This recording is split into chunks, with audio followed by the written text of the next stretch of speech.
everybody. I'm Bill Harris, and we are here with a remarkable woman in this country.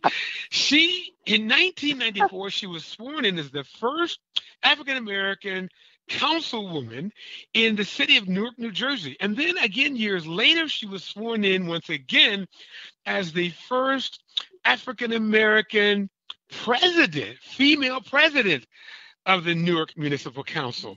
And, her name is Mildred Crump. And Ms. President of the Council, we appreciate having you here. You've been a consistent advocate for women, children, senior citizens, the disabled, working families, and others in need. But lately, you find yourselves in the throes of another battle, and that against coronavirus in your own city. Your son has been diagnosed with it, as a matter of fact. Yes. How's this happening? What's happening? What are you doing? Well, first of all, let me thank you for giving me an opportunity to share my thoughts and prayers that I'm sending out to those who are suffering from COVID-19. Mm-hmm. And any friend of Raymond Tidwell is a friend of mine. I just want to tell you that. Yeah, so we're both of his friends. We're family. So go ahead. But to get to the business of the day, who would have thought? Every time I talk to someone particularly affected in terms of family lost or family hospitalized, who would have thought it? This is the kind of pandemic that is almost biblical in its description. Mm-hmm. And so I'm a believer. So am I. I am approaching any solutions from a spiritual covenant process. Mm-hmm. But we must do the real everyday kinds of things to make everything work. I'm sure that God says, oh, yeah, of course I want you to do these things. Mm-hmm. And so we must be obedient. I am fortunate that I share the leadership. Well, I shouldn't say I share, because I have a mayor who is a mayor extraordinary. Mm-hmm. His name is the Honorable Ras Baraka. His father was a national leader, so he can't help himself. But he has invested himself in making sure that Newark comes through this calamity without as much damage as can be imagined. Yes. He's got all burners on, and he has a terrific team, a governor, and the council members. We're in lockstep. Yeah. And we're going to get through this. Well, how devastating has it been? I mean, we know it attacked your son. Yeah. And that's about as personal as it can really get. What is Newark doing? How is Newark responding to this crisis, particularly given the fact that African Americans across this country are greatly at risk, more so than it seems the rest of the population? And we're trying to find out why. How is Newark responding? Well, fortunately, as I mentioned already, we have a mayor who has knowledge and excuse me, has knowledge, and he has the wisdom when it comes to allocating resources and making things happen. Because he himself is a man of color, he is well aware of the needs of the population that is desperately needed in our city. Mm-hmm. Resources are there, talents. When I say talents, I mean people who have special gifts. They are there. Professionals are there. Medical people are there. And the other good news is that I would dare say that 90% of the people who live in this community, and I want to shout on that one right now, is about 90% plus who are obedient and following the directions of our incredible mayor. Well, are you doing isolation and locking down in place? Yes, I am. Okay.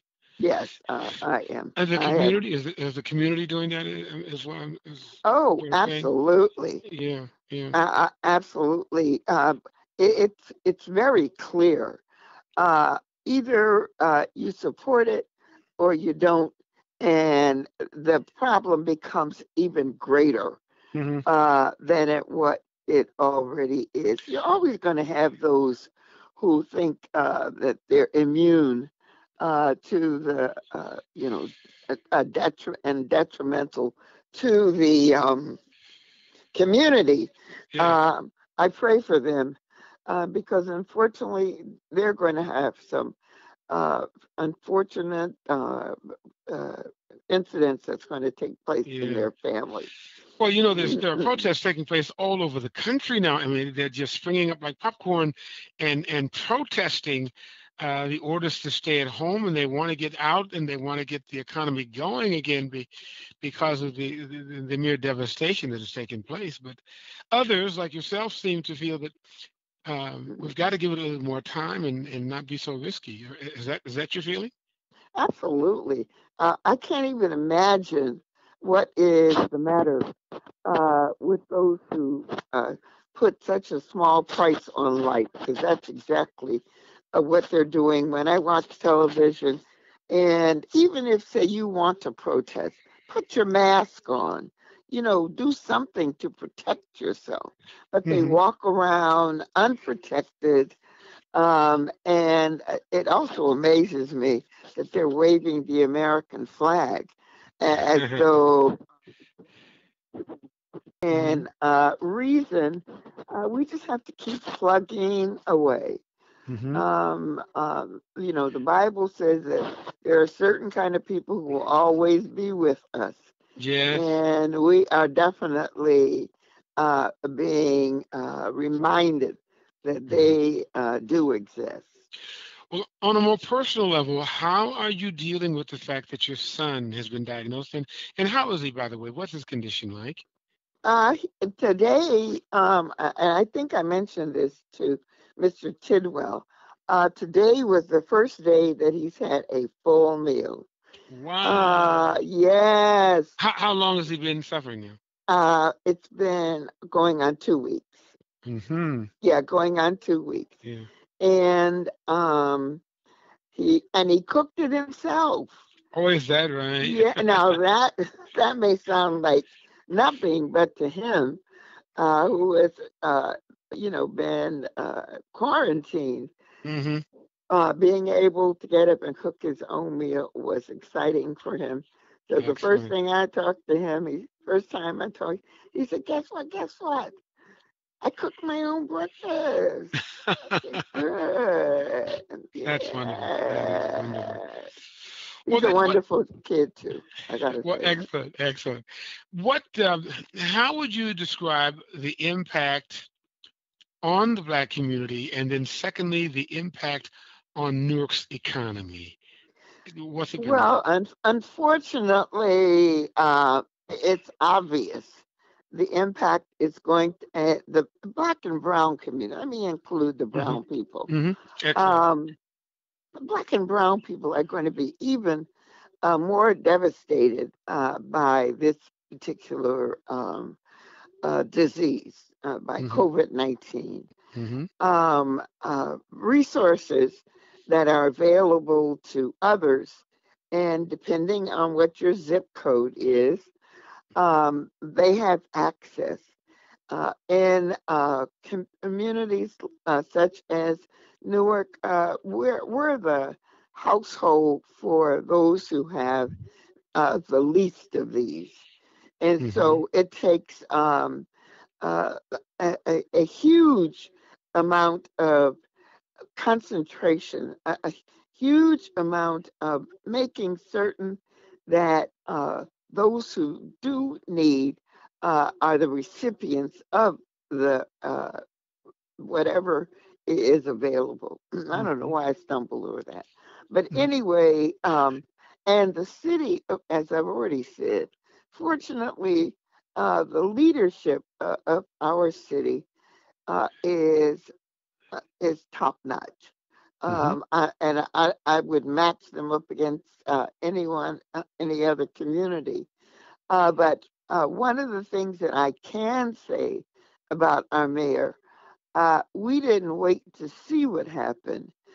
We started in the beginning when it happened. And that made, I do believe, all the difference in the world in terms of the negative impact on our city. The economy is actually I'm at a loss for words because there's going to be no comeback kid. It's going to take time and it's going to take planning. But with the help of God, we're going to get through this and come out victorious. Well, that's excellent. That's excellent. Any last words that you would have for the listeners in terms of what they ought to be doing, how they ought to be conducting themselves over the next few weeks, the next few months? What words would you have to say? My words to anyone who is able to listen to this program: be safe. Be careful, be prayerful, and do what only God will let you do. He wants us to succeed. And so I do believe he's going to put some impediments in some people's way. Even though they want to do it their way, it's going to be done his way. All right. Thank you very much for that encouragement. And we certainly wish your son the best. And please continue the good work that you're doing, touching so many lives. And we appreciate all you do. All right. Oh, thank you. All right. I appreciate it. All right. Bye-bye. Bye-bye. Well, if it had not been for Rutgers, I might not be where I am. It gave us the let me be personalized. It gave me the opportunity to hone my craft. I had excellent professors who took a great interest, not just in Mildred, but in all of the students, the camaraderie that existed among the students was incredible. I don't know if we could ever duplicate it. We were all, most of us, middle age, and so we were focused on a purpose. We had a purpose. And so when I graduated from Rutgers, I was even more prepared to fulfill my mission than when I began.